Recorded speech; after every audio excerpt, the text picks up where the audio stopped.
Imagine a village so quiet, the loudest sound at dawn is wind slipping through trees.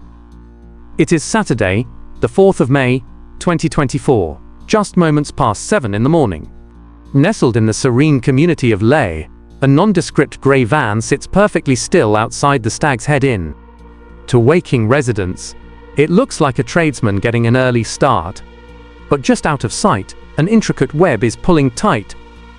A highly specialized National Crime Agency surveillance unit is moving into position. There are no sirens, no flashing lights, and absolutely no chaos. Every movement is calculated and breathless. What rests inside that unremarkable vehicle will soon send tremors through international law enforcement. This is not a petty transaction gone awry. It is the culmination of a staggeringly ambitious transatlantic conspiracy, carrying an unfathomable illicit cargo valued at £42 million.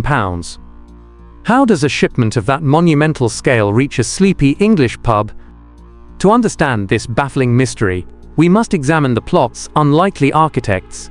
They were not hardened cartel enforcers with expensive watches. They were phantoms to the police, ordinary men without any aliases or extensive criminal histories to their names. Picture two young men raised among the lochs and hills of Scotland's west coast. Mark Moran, 23, hailed from the picturesque village of Ardrishaig. Beside him was 25-year-old Daniel Livingston of Campbelltown, a place celebrated for whiskey, not international smuggling. They were locals living unassuming lives, yet someone with profound reach recognized immense value in their quiet existence. The true gravity of the situation materialized with a 40-year-old Colombian national named Didier Torrecilla Reyes. Operating without a fixed UK address, investigators would eventually identify Reyes as the indispensable anchor. He was the vital conduit bridging South American suppliers with the rugged British coastline. To execute a maritime operation of this magnitude, they needed a navigator. Enter Anthony Mallister, a 33-year-old lifelong mariner from Taignalt, who agreed to helm a vessel under circumstances we will unpack shortly. Livingstone carried mounting debts and saw an opportunity for a financial reset, while Moran took on the heavy responsibility of handling logistics and secure communication. None of these men had ever triggered alarms within major police squads. But as spring approached, they willingly stepped into a shadowy labyrinth of European cartel logistics. The NCA was silently tracking this syndicate long before those van doors were ever pulled open, waiting for the perfect moment to strike and unravel the entire network. 14 months before the tense standoff in Ley, the conspiracy's roots took hold at the opposite end of the country. On the 29th of March 2023, Moran and Reyes arrived at Padstow Harbour in Cornwall under assumed identities. They carried £40,000 in physical currency, purchasing a second-hand fishing boat in a transaction completely devoid of bureaucratic delays or inquisitive questions. To any casual observer along the docks, it was merely two men investing in a maritime venture. The vessel was quietly relocated along the coastline to Southwold Harbour in Suffolk, strategically moored to blend seamlessly among the fleet of local fishing crafts. At face value, it appeared entirely routine. Yet in the shadows, the National Crime Agency had already initiated a sophisticated surveillance operation, acting on intelligence linked to suspected offshore trafficking corridors spanning the eastern shores of England. The operation's first major maneuver unfolded in the pre-dawn hours of March 30th. With Moran, Reyes, and the hired skipper, Anthony Mallister, aboard, the crew navigated toward the dark expanse of international waters.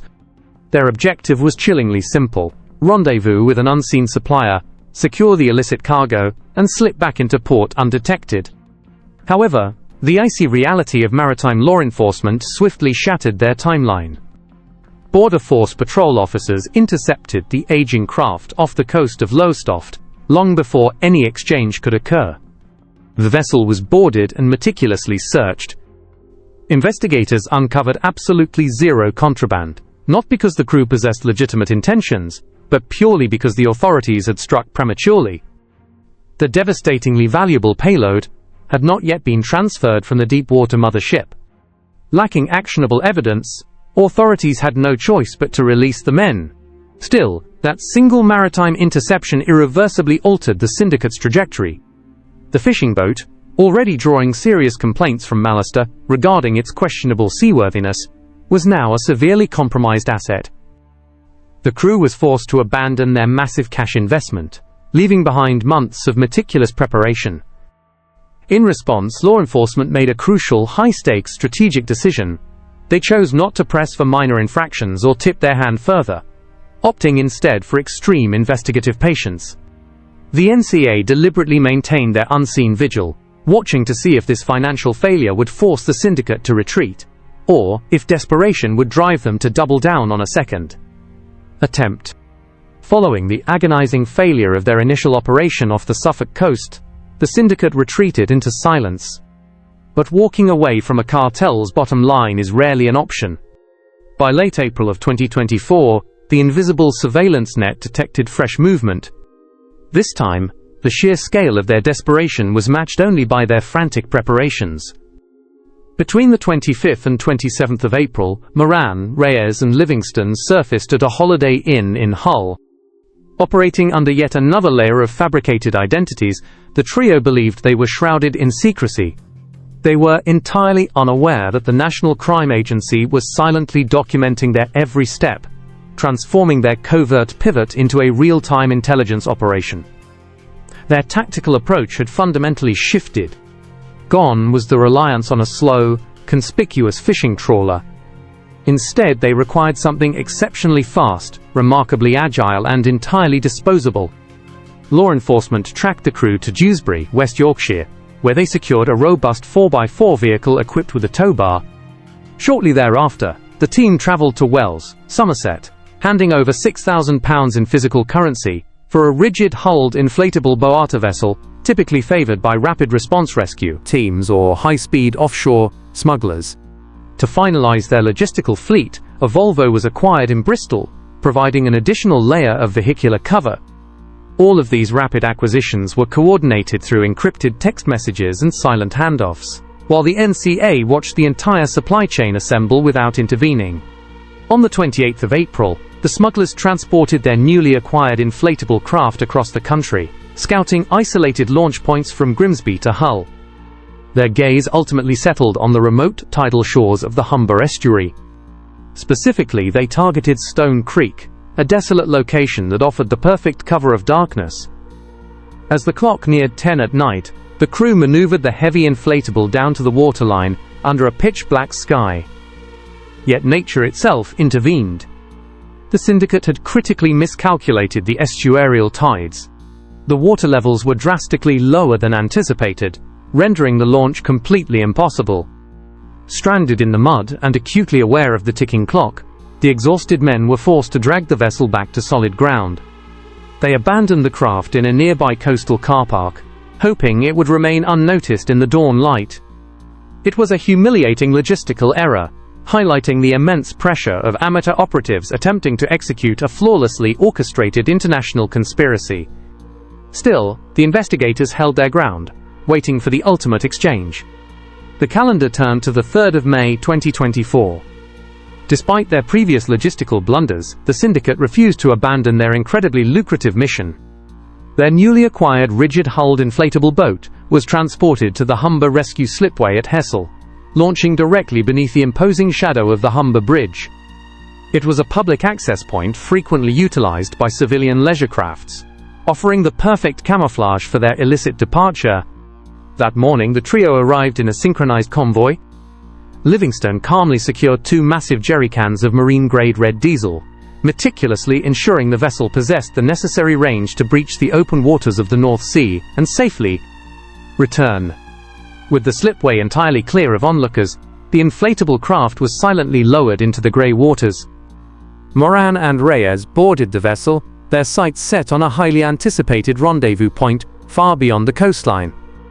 Investigators theorized that a colossal mothership, having journeyed all the way from South American ports, was already holding its position offshore. This was the critical final leg of an astonishingly complex transatlantic handoff. Back on solid ground, Livingston transitioned into the role of the vital terrestrial link. Relocating to the desolate sands near the Easington Caravan Park, he was observed anxiously pacing the shoreline. As the deep night consumed the coastline, Livingstone utilized a powerful flashlight, cutting through the absolute darkness. He did not wave the beam erratically. Rather, he signaled in a deliberate, highly calculated pattern, directed toward the churning sea, simultaneously communicating over a secure mobile device. Hours ticked by, in excruciating suspense. Finally, just after midnight, the inflatable vessel materialized from the abyss, landing a staggering 18 miles from its initial launch point. The timing had been flawlessly engineered to avoid any tidal interference.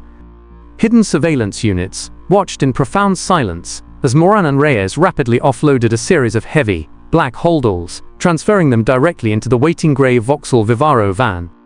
The watercraft, having fulfilled its sole purpose, was carelessly discarded along the shingle, alongside abandoned life jackets and soaked maritime gear.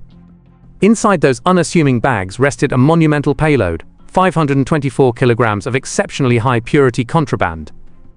By 1:15 midnight, the fully loaded vehicle slipped away from the desolate beach. Convinced the most perilous phase of their operation was finally behind them, the exhausted crew navigated toward the Stag's Head Inn in Leigh, utterly unaware that the National Crime Agency was already waiting for dawn. When the authorities finally intercepted the staggering haul in Leigh, a far more chilling reality emerged from the shadows. Why would a sophisticated, heavily funded South American syndicate entrust a multi-million-pound offshore transfer to seemingly ordinary men from the remote Scottish coastline?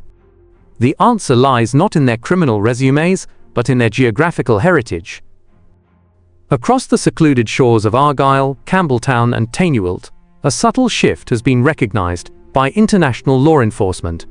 Global smuggling networks are increasingly targeting these tight-knit maritime communities, valuing them precisely for their inherent seafaring expertise, unmatched resilience against brutal coastal weather, and an ingrained culture of quiet discretion. This was far from an isolated geographic anomaly. Over the preceding 5 years, European agencies had identified a disturbing, recurring pattern. In the latter half of 2022, naval patrols intercepted a transatlantic yacht bearing a colossal, illicit payload. The helmsman was not a seasoned underworld figure from a major European metropolis, but a skilled local from the Isle of Lewis. This apprehension was deeply tied to Operation Mentor, an expansive initiative exposing how syndicates increasingly utilize legitimate sailing vessels and unassuming navigators. Internal intelligence documents reveal a surging focus on Scotland's western seaboard. Small, trusted harbours such as Ullapool, Oban and Barra are highly prized by these organisations, because a singular, weather-beaten boat returning in the dead of night rarely warrants a second glance from port authorities. Moring and Livingstone's lifelong familiarity with these unpredictable waters was not coincidental. It was a highly strategic acquisition by the network. When cyber investigators traced the syndicate's encrypted communications, the digital threads bypassed local dealers entirely, stretching directly into the heart of Colombian and Mexican logistics hubs.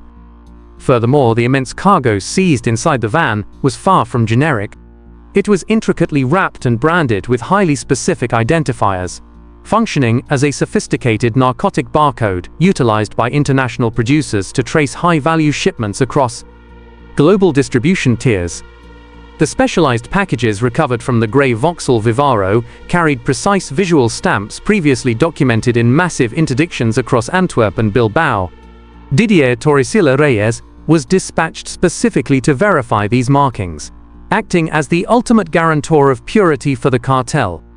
Scotland's serene harbours and untapped nautical talent had inadvertently become a highly vulnerable, fiercely exploited weak point in Europe's coastal defence grid, seamlessly connecting quiet village slipways to vast transnational trafficking empires. At exactly 7:53 in the morning on the 4th of May, the deceptive tranquility surrounding the Stag's Head Inn was permanently fractured. It was broken, not by chaos, but by the synchronized precision of a massive tactical raid. Backed by Humberside Police, Border Force, and the Regional Organized Crime Unit, National Crime Agency officers swiftly swarmed the van. The exhausted suspects, caught completely off guard, offered absolutely zero resistance, as they were securely taken into custody.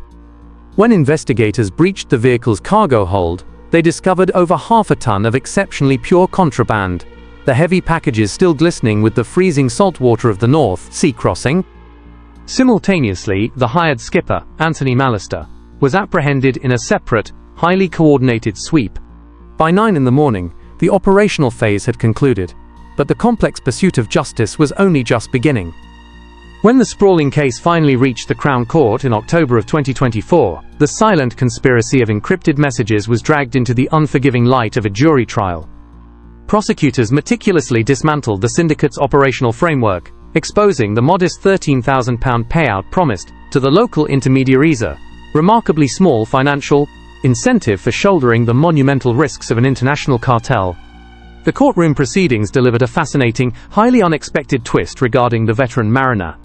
Mallister's defense team vehemently maintained that he was completely unaware of the cargo's true nature, having been convinced by his associates that he was merely transporting illicit tobacco.